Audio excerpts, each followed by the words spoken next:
São João 3, verso 16. Você conhece? Então deixa aberto em São João 3. Leia comigo o capítulo 2, o verso 13. São João 2, o verso 13. Ok? Porque o contexto começa em João 2,13. Estava próxima a Páscoa dos judeus. Jesus subiu para Jerusalém.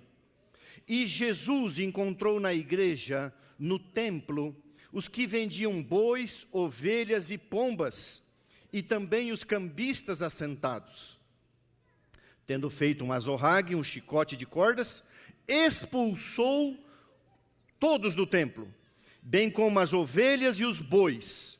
Derramou pelo chão o dinheiro dos cambistas e virou as mesas. E disse aos que vendiam as pombas: tirai daqui essas coisas, não façais da casa de meu pai casa de negócio. Lembraram-se então os seus discípulos do que está escrito: o zelo da tua casa me consumirá. Perguntaram, pois, os judeus: que sinal nos mostras para fazeres estas coisas? Quem te deu tal autoridade? Jesus respondeu: destruí este santuário, e em 3 dias o reedificarei. Logicamente se referiu ao seu corpo. Replicaram os judeus: em 46 anos foi edificado este santuário, e tu em 3 dias o levantarás? Ele, porém, se referia ao santuário do seu corpo. Quando, pois, Jesus ressuscitou dentre os mortos, lembraram-se os seus discípulos de que ele dissera isso, creram nas Escrituras e creram na palavra de Deus. Capítulo 3, verso 1.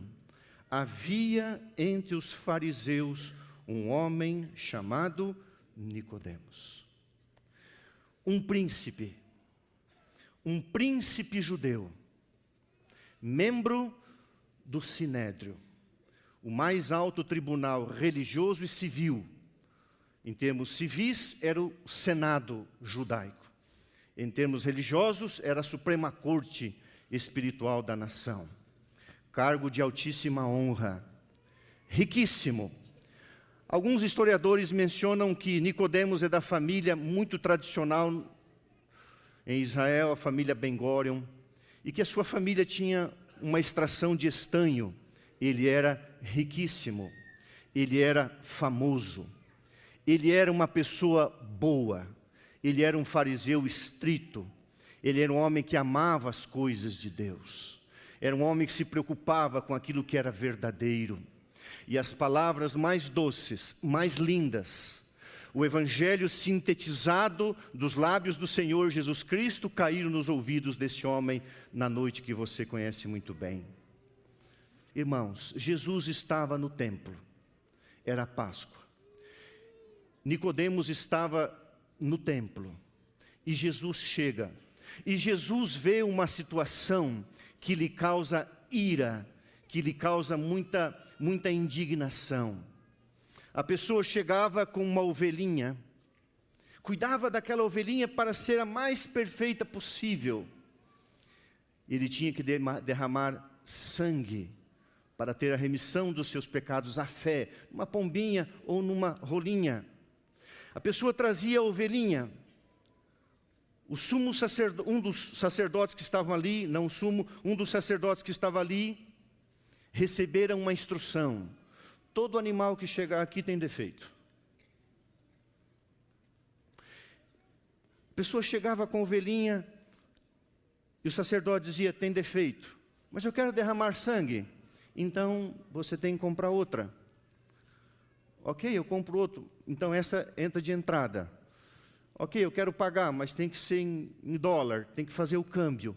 Então tinha mesa para fazer o câmbio, e aquele animal que era vendido como um animal defeituoso, era revendido para outra pessoa como um animal perfeito. Acontece que muitas pessoas não tinham condições de fazer isso, e elas então saíam do templo com o sentimento de que não tinham recebido perdão, com o sentimento de que não tinham recebido o amor e a graça de Deus. Jesus vê aquela cena: roubo, ganância, mentira, trapaça. Muitas vezes na Bíblia, irmãos, aparece a expressão que a divindade rompeu.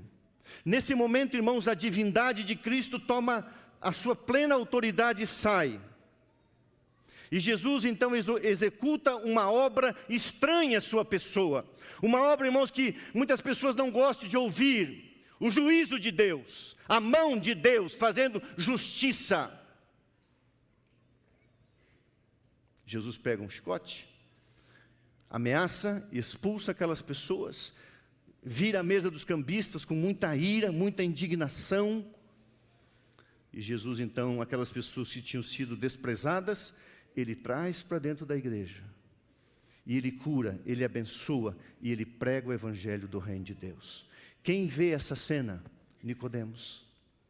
Nicodemos assiste isso, ele vê a glória do Cristo, ele tinha ouvido as mensagens de João Batista, ele entendia alguma coisa sobre a pessoa de Jesus Cristo. E então,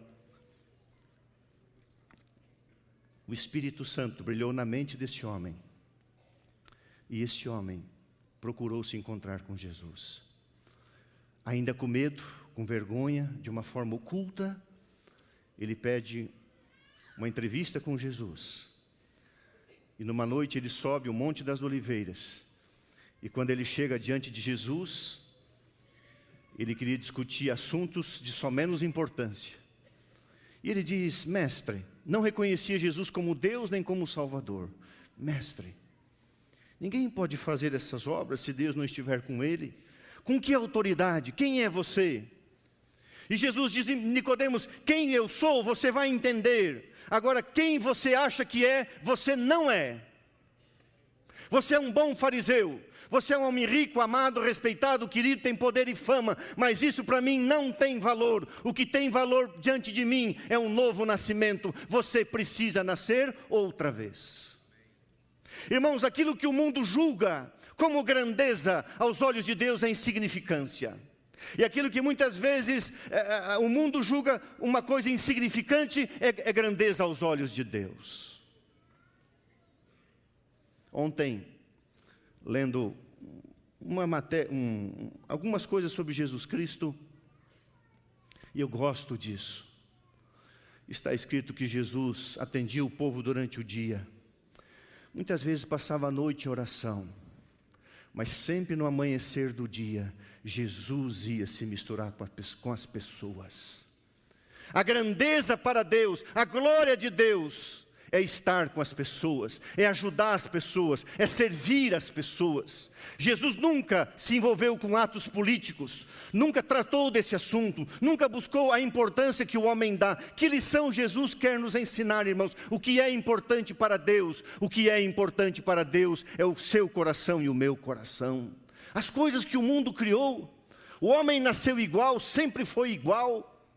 E Jesus disse, aí fora, no governo dos mundos, existe cargo, opressão, posição, mas entre vós não é assim, todos nós somos irmãos. Nicodemos, o que você tem, o que você é, aos olhos humanos é uma grandeza. Você só será grande se você nascer outra vez. Jesus estava no 6º mês do seu ministério. Durante 3 anos, Nicodemos acompanhou de perto, estudou a vida de Jesus. E reiteradas vezes o sinédrio se reunira para dar fim a Cristo. E ele se levantava como um defensor. Na sexta-feira, na quinta-feira à noite, quando houve o julgamento, Nicodemos não estava presente. E Jesus foi injustamente julgado. E quando foi levado para a cruz, ele soube, ele acompanhou. E quando Cristo foi suspenso na cruz, Nicodemos se lembrou da aplicação de Cristo. Assim como Moisés levantou a serpente no deserto, e todo aquele que era picado olhava para aquela serpente era curado, era um ato de fé. Aquele que olhar para mim será salvo. No dia da crucifixão de Cristo, foi o dia definitivo do nascimento de Nicodemos. Ele e José de Arimateia cuidaram do corpo de Jesus. Irmão, se você estudar alguns lances da história, Nicodemos, ele vendeu a sua fortuna e ele financiou os primeiros trabalhos evangelísticos da igreja. Nicodemos protegeu os discípulos enquanto tinha influência. E ele foi um grande líder para impulsionar a igreja.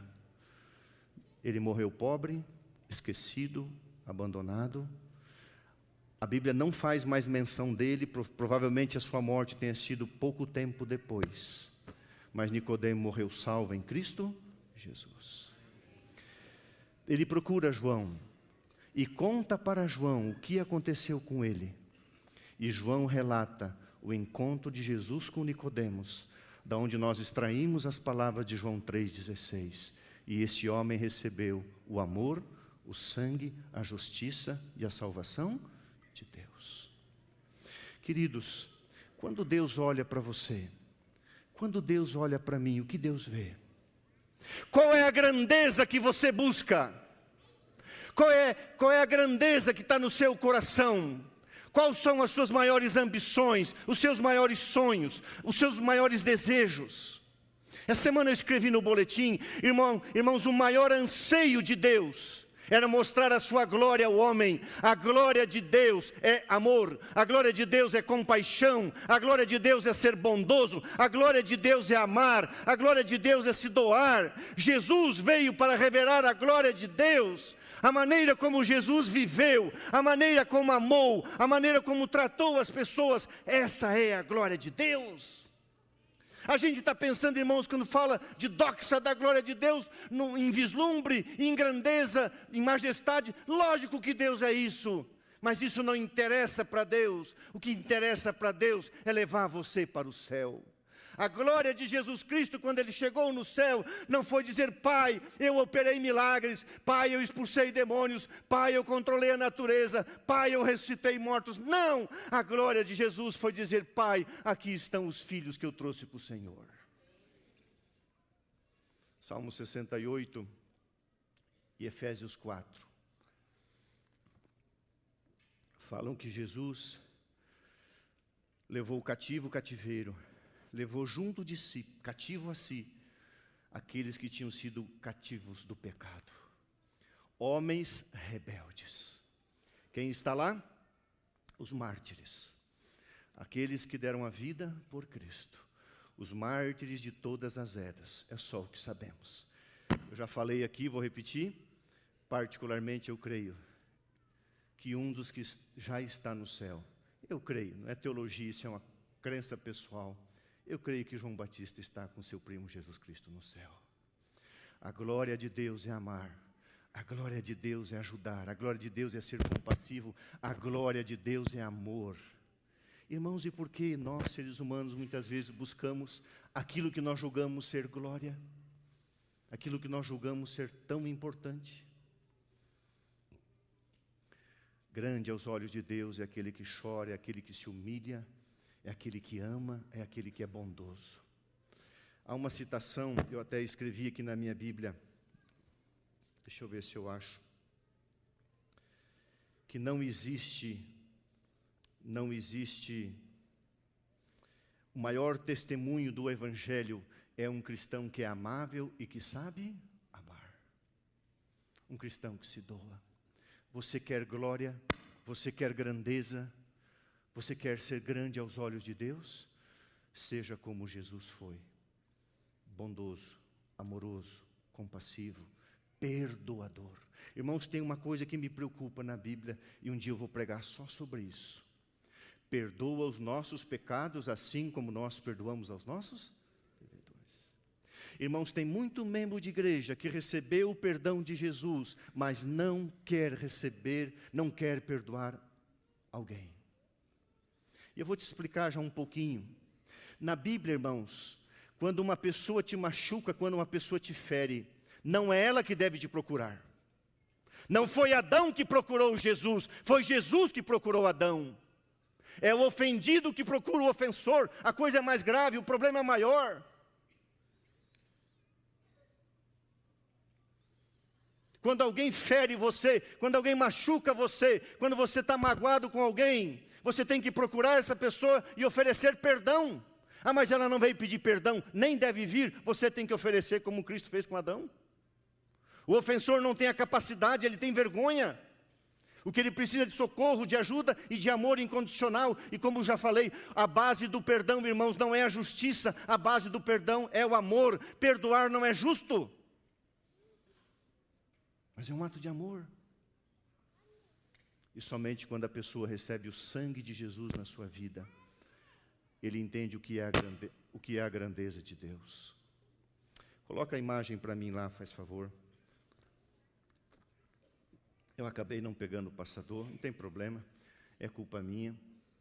Não sei se você lembra o dia que você estava, onde você estava nesse dia, 7 de dezembro de 1988. Aconteceu o pior terremoto na Armênia. 55 mil pessoas morreram num dia. Irmãos, todos os prédios de 2 andares para cima, todos ruíram. Um raio de 50 quilômetros. 15 mil pessoas ficaram feridas. Mais de 500 mil pessoas desabrigadas. Foi uma tragédia que espantou o mundo devido à sua gravidade, 7,2 na escala Richter. Pode passar. São poucas imagens. Pode passar a próxima imagem. No dia 7 de dezembro de 1988, exatamente às 11h41 da manhã, houve o grande terremoto na Armênia e ceifou milhares e milhares de vidas. Alguns falam outros números, mas o número oficial, segundo eu li, 55 mil pessoas. Pode passar a próxima imagem.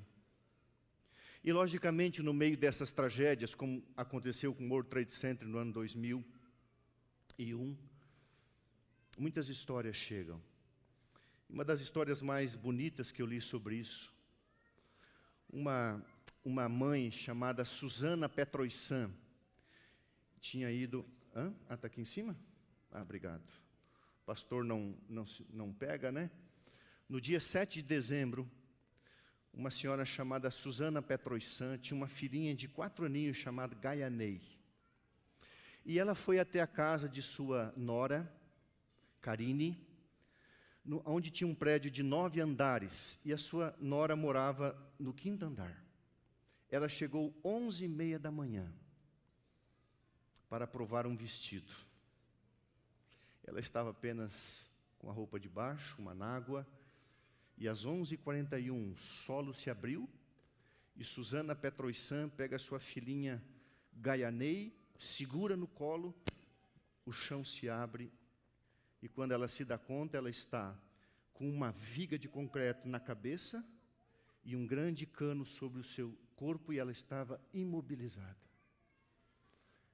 Tudo escuro, e ela percebe que a sua nora estava morta. Ali, então ela ouve uma voz: mãe, eu quero água. E ela percebe que a sua filhinha estava viva. O pouco que podia se mexer, ela apalpava, e então ela encontrou um pote de geleia, quebrou o pote de geleia, e durante os próximos momentos ela deu geleia para sua filhinha clamava por água. O que ela ia fazer naquele momento? Perdeu a noção do tempo, porque era noite, e aquela mãe ficou ali 8 dias soterradas com a sua filhinha. Achou ali o que provavelmente tinha sido o vestido que ela estava provando, tirou a sua meia, fez uma caminha para sua filhinha de 4 anos. E ela perdia a consciência, perdeu a esperança, não sabia o que fazer. Mas lá no coração daquela mãe havia um desejo: eu quero salvar a minha filha. E ela imaginava, pensava, o que fazer até o socorro chegar. Inconsciente, consciente, dormia, acordava, e a voz da sua filhinha enfraquecendo: mãe, eu quero água, mãe, eu quero água. E então ela se lembrou de uma história que ela viu na TV de um explorador no Ártico, que salvou um amigo cortando os seus dedos e dando sangue. E ela então acha ali um caco de vidro, ou quebra aquele pote. Os seus dedos já estavam insensíveis pelo frio, 8 dias.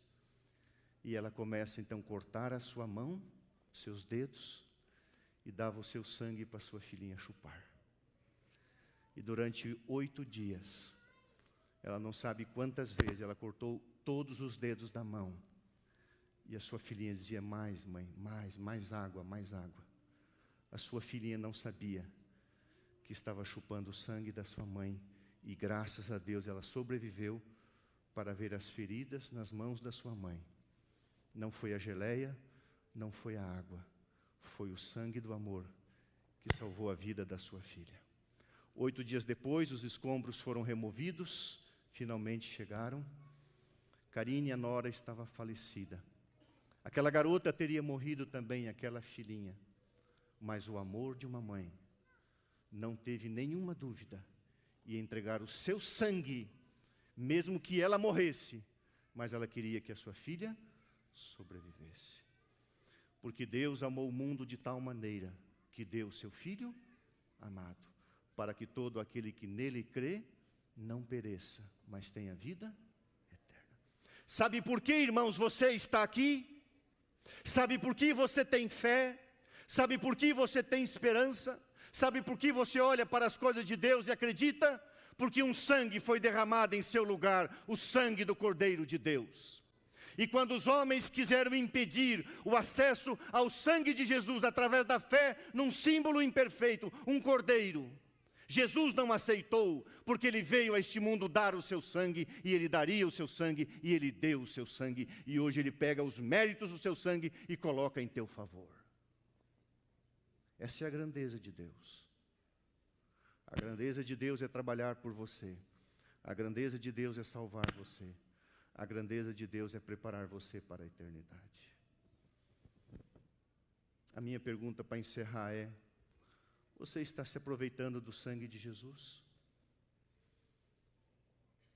Você está tomando esse sangue, que é a sua palavra? Sabe, irmãos,